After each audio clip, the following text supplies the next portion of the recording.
O pior prejuízo da história. As Casas Bahia divulgaram aí os seus resultados na noite de ontem e hoje, no dia 26 de março de 2024, nós já estamos aqui para entender o que aconteceu, o que está acontecendo e o que vai acontecer com as Casas Bahia. Casas Bahia tem prejuízo de R$ 1 bilhão em outubro, novembro e dezembro do ano passado, que a gente chama no mercado de quarto trimestre, o maior prejuízo da história. Isso foi ontem à noite, dia 25 de março.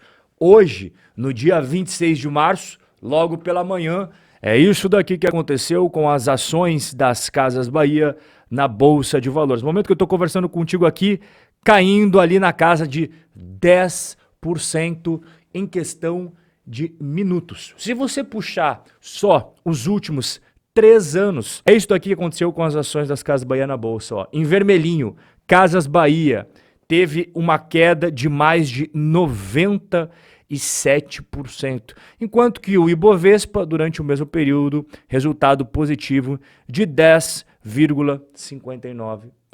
Que momento crítico vive as Casas Bahia. Maior prejuízo da história. Ações perdendo mais de 97% do seu valor. Entenda como isso é bom pra você. Não, brincadeira, isso você não vai encontrar por aqui não. Você vai encontrar em outros canais, mas aqui você não vai encontrar não. É sinal piscando aqui, ó, descaradamente na sua frente que tem algo estranho acontecendo. E não apenas nas Casas Bahia, a gente também conversou semana passada sobre outra gigante do varejo que tomou um tombo enorme, que foi a Magalu. Lembra do nosso bate-papo semana passada? Então a Magalu em 2018 até 2021, tendo lucro em suas atividades. Em 2022, um prejuízo de quase R$ 500 milhão. E em 2023, um prejuízo de quase R$ 1 bilhão. Só que o caso das Casas Bahia é tão mais grave que ela teve um prejuízo de R$ 1 bilhão, ou seja, o mesmo montante que a Magalu teve ao longo do ano inteiro do ano passado. As Casas Bahia tiveram em apenas outubro, novembro e dezembro. Mas e se a gente for somar todo o ano de 2023, qual que foi o resultado das Casas Bahia? Você acabou de ver a Magalu, os resultados anuais, e comparando com as Casas Bahia, você percebe que as Casas Bahia já tem um histórico bem mais complicado. Se você puxar aqui de 2018 até 2022, ela teve lucro apenas em 2020, prejuízo em todos os outros anos. Mas e 2023, quanto que foi o resultado? Bom, prejuízo de 2 bilhões 625 milhões de reais. Esse prejuízo anual também é simplesmente o pior da história das Casas Bahia. Então, pior trimestre da história da empresa, pior ano da história da empresa. Você lembra do nosso bate-papo da Magalu, que eu expliquei que a Magalu tem as lojas físicas, tem esse 1P aqui e tem também o 3P? Você lembra que a gente conversou? Eu expliquei exatamente esses conceitos e também se aplica nas Casas Bahia. Caso você tenha esquecido ou você não viu o vídeo da Magazine Luiza, o que são lojas físicas? São as lojas que você encontra das Casas Bahia e do Ponto Frio quando você vai passear no shopping, quando você está passeando nas ruas. Aí você tem aquele 1P. O que seria isso? São as vendas online que as Casas Bahia fazem de produtos que estão no seu próprio estoque. E isso se chama 1P. E o 3P são produtos que não estão no estoque dela. É propriedade de outros vendedores. As Casas Bahia apenas aproximam compradores e vendedores dentro do seu marketplace e, é claro, cobrando uma comissão em cima de cada transação. Quanto que é essa comissão nas Casas Bahia? É na média de 12%. Feita essa explicação, agora você já pode entender melhor os números aqui comigo. Começando com a receita nas lojas físicas das Casas Bahia. A receita vem caindo. Deu uma melhorada nas lojas físicas em 2022, só que voltou a piorar em 2023. Então, quando a gente pega o período aqui de longo prazo, né, você vê que tem uma tendência de queda no faturamento das lojas físicas das Casas Bahia e do Ponto Frio, que fazem parte aí da mesma empresa. E a receita online, que a gente vai somar o 1P com o 3P que eu acabei de explicar para você. Como é que tá? Era mais ou menos assim em 2018, 2019, deu um salto no ano do C19, todo mundo fica em casa, teve que comprar online. E as Casas Bahia se aproveitou muito bem aqui, cresceu muito o seu online.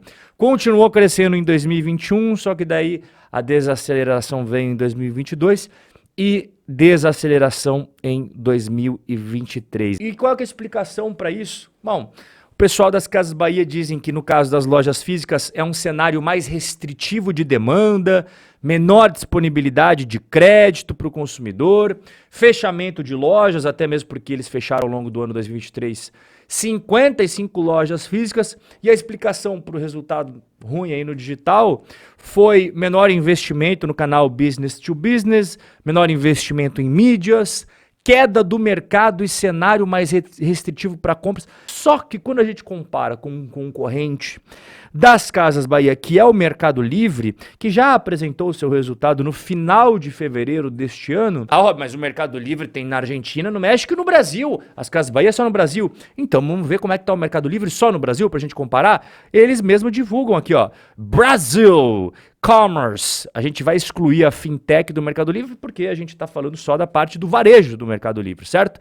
No Brasil teve um crescimento na receita de 58%. Essa de que o mercado brasileiro como um todo não está indo bem, poxa, mas como é que o Mercado Livre consegue então esse crescimento, essas taxas absurdas? Minha visão não é a mesma visão do pessoal aqui que gerencia os negócios das Casas Bahia. Agora, se for para destacar o principal ponto de atenção aqui nas Casas Bahia e que draga o resultado dela ralo abaixo, é o quanto que a empresa gasta com juros. Porque todas as empresas da Bolsa, elas têm caixa, que está investido em renda fixa, e dívida, que tem que pagar os juros. Tudo aquilo que você ganha nas aplicações financeiras são receitas. Vai entrar em verdinho aqui nesta planilha bacana que eu faço justamente para facilitar a sua vida. Já as despesas financeiras entra aqui em vermelhinho. O ano de 2023, ela gastou nada mais, nada menos que 3 bilhões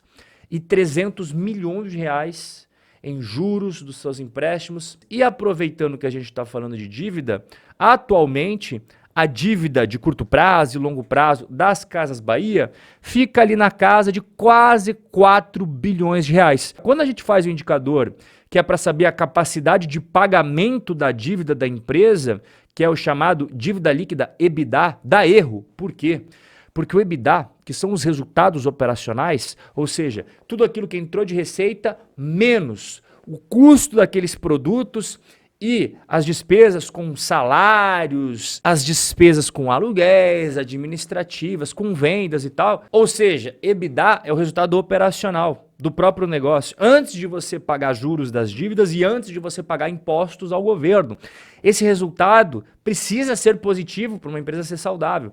E as Casas Bahia está com EBITDA negativo. Então, antes mesmo de pagar juros, antes mesmo de pagar impostos ao governo brasileiro, ela já está com resultado negativo em 23 milhões. A situação das Casas Bahia é delicada. E o problema é que enquanto ela está nessa situação, concorrentes como o Mercado Livre, acabei de mostrar para você, estão voando, nadando de braçada. Enquanto as Casas Bahia estão demitindo 8.600 pessoas ao longo de todo o ano de 2023 e fechando 55 lojas físicas, olha para o lado e vê o Mercado Livre tendo cada vez mais clientes e vendendo cada vez mais e crescendo cada vez mais no Brasil. Então não é à toa que as ações das Casas Bahia, no momento que a gente está conversando, estão derretendo na Bolsa de Valores e nos últimos 3 anos simplesmente destruíram o investimento de qualquer pessoa que colocou dinheiro aqui. E para você mandar bem nos seus investimentos, basta você mandar aqui um e-mail para contato@robcorreia.com.br, onde a gente apresenta a nossa consultoria de investimentos. Renda fixa no Brasil, renda variável no Brasil, renda fixa nos Estados Unidos, renda variável nos Estados Unidos. Nós prestamos consultoria para seu portfólio ficar muito mais eficiente e proporcionar melhores retornos no longo prazo, porque a gente analisa muito bem os negócios que nós recomendamos aos nossos clientes. Por exemplo, as Casas Bahia jamais teriam entrado no portfólio de nossos clientes. Basta então você mandar um e-mail com o seu nome e o DDD, que a nossa equipe entra rapidamente em contato contigo para te explicar como que funciona a consultoria de investimentos. O nosso bate-papo de hoje vai ficando por aqui, mas eu tenho encontro marcado com você amanhã, neste mesmo lugar. Um forte abraço, fique com Deus, e até lá!